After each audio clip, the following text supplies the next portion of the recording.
Good morning, all. My name is Darron James, and welcome to my TED Talk. Today, I'll be speaking to you about a woman's experience in COVID-19 and the economic and social implications, what this really means.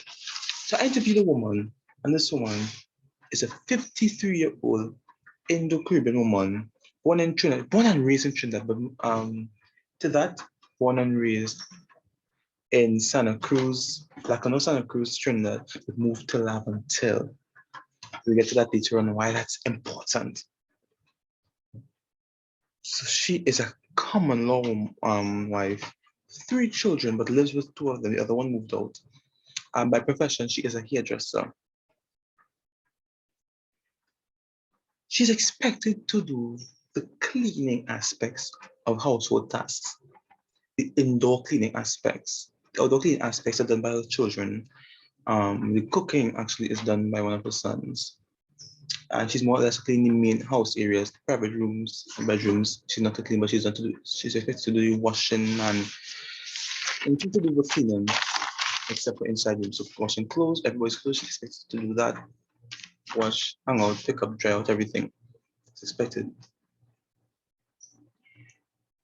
And due to the pandemic, for a good stint in time, hairdressing business had to legally close. But because it was her main source of income and her main source of getting finance to do what she wanted to do, because even though she's in a common law relationship, the money by her partner isn't given to her to do what she wants to, it's just given to the household. So the finances of what she wanted to do had to be done by this income, as well as that her income also goes towards the house. So everything now, that also being a hairdresser in Trinidad, that space is a space of socialization. It is a watering hole for a lot of the women in the area and beyond to come and mix and mingle. Even other times, even though they didn't want to get their hair done, they just came for the line. That was the space for them to really congregate and speak about life and the experiences and so on. You know, she said, all who man leave, all who man went and do this and the other, that's how she described it. All who children doing this and the other, or who kind of, yeah, and not just bad, but also successes, or who try to get this in exams, da da da da da da. That's how she described da da da. The Creole, Creole is our first language. No, since that was shut down with the a lot with the pandemic, and as businesses are coming up, I think it really has affected the socializing. So not a lot of things, socializing is done through phone.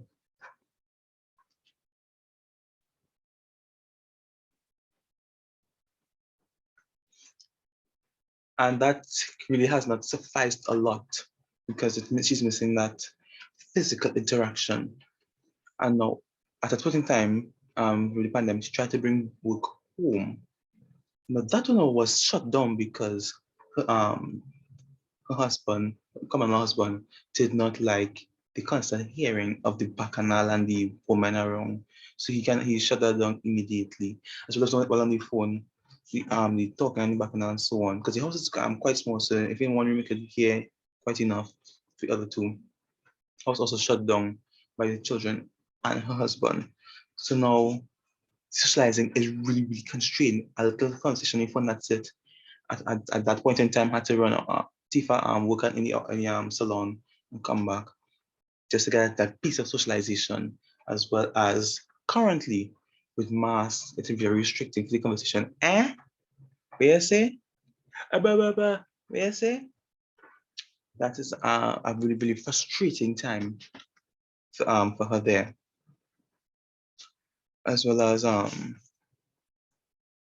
let's look along the lines of the concept of masculinity and femininity here, because the perceived feminine attribute of bacchanal talking and the akia. And again, the descriptions, akia. Her husband said he can take the akia and the talking people business and thing. It is really as Dr. Osam described it, the repudiation of feminine masculinity is defined as the repudiation of femininity. The repudiation there is seen, it is heard in the when he and children, her two sons are saying, are against her talking on the phone and bringing work at home and really speaking to people and having that conversation, that socialization, the aspects of socialization there. But they can do it. They can bring friends home and speak there. But it is the masculine talk, the no akaka, ha ha ha, not akaka, but ha ha ha, and conversations around different topics. No, as she was speaking, as the conversation went on, and she was speaking about people in the place when she a woman this, a woman that, to say, well, I do what I want. I realized as the conversation go on, she started to defend subtle patriarchal norms, such as a woman's place. Sorry, excuse me. So as the interview went along, and I realized she was speaking about putting people into place when they tell her she wants this is so and so. So I was like, okay, a lot of defense, not in defense in her case, a lot of trying to change the norm. Or in her case, she was changing her norm, but in general, as we would know, she's changing the in general norm of what women must kind of do. But as she began to speak, I realized, she's tackling the overt oppressions of patriarchy. But as she continued, I realized these subtle advances, so these subtle situations, these subtle oppressions of patriarchy. She continued to defend it. It was so deeply ingrained, it seemed natural to her, such as woman's natural place is care work. Woman's natural place is with children. Woman's natural place is taking care of someone. And continuing conversation, I spoke to her around it. And she really defended it. She's like, nah, a woman's natural place is taking care of she children, is taking care of she man, is taking care of the house. Don't tell she nothing, da da da da da. I take it from the Creole, da da da da da. It's like, okay. And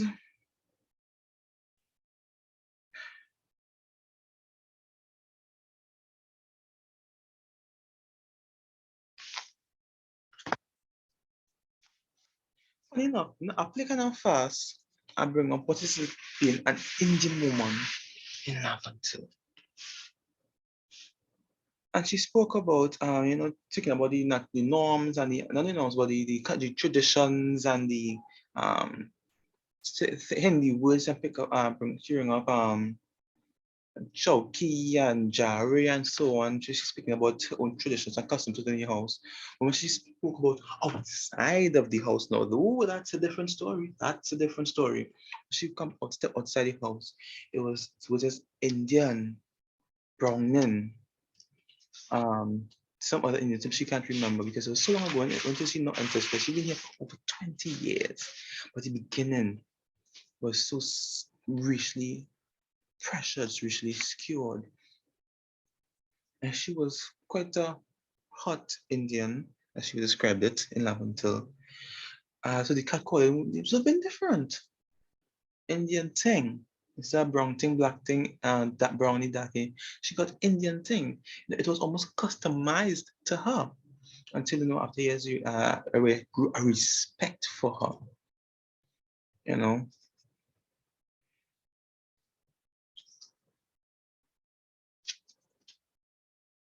And at first, also, the husband's family, because the husband is of Afro-Caribbean descent, Afro-Trinidadian. Within his family, there was a lot of racism towards her, but not from her family side of Indo-Caribbean persons, Indo-Trinidadian persons. They were not racist towards him, but they were racist towards her. So I found that different as well, up to the point that she almost got chased with a cutlass, something that Trinidadians would always attribute to the other in the Caribbean, in the Trinidadian.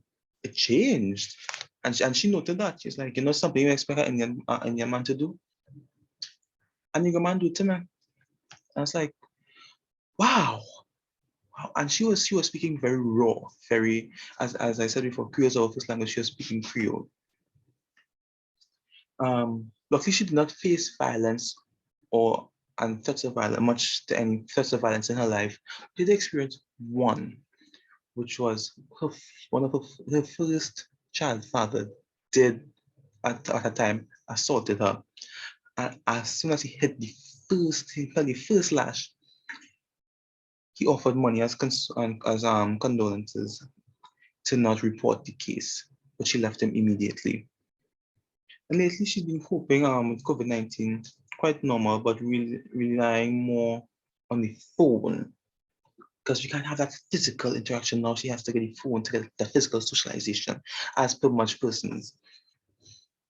And well, a lot of persons would have disregard or have small gatherings and so on, but a couple months ago, someone should take an old person that should take care of again, care economy coming in here, or I expected care, the care she was defending, an old person that she was taking care of, or to the goodness of a heart friend, passed from COVID-19. So now she's like, is this fear of COVID? You know, don't come by her, don't you know by anybody, talk on your phone and that's it. But it's really negatively affecting her. She's not getting that physical interaction she's accustomed to 50 something years. If she has had 2 COVID birthdays, 50 something years. She said she's fed up.